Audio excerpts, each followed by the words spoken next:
Tatanim ulit ako. Okay. Eh, pagkatanim after 3 months, saka siya pwedeng i-harvest.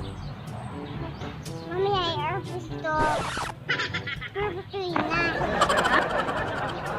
After 3 months. Sobrang init. Ngayon, wala na po. Nagpapawisan ako. Alam niyo ba kung anong tawag sa mga taong mahilig sa mani? Ha? Ano, alam tawag sa kanila ay manillennials. Okay. Yes. Yes daw. Oh, manillennials.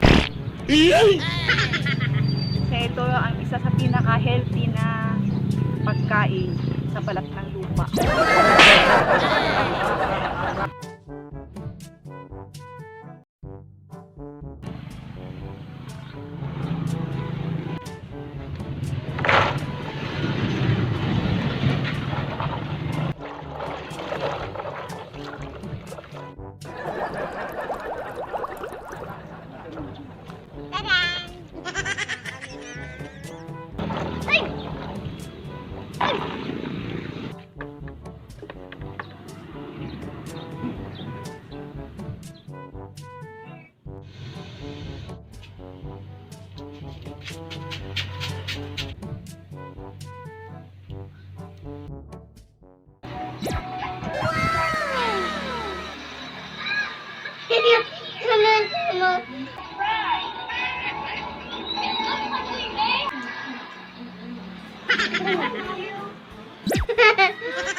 It's not over yet.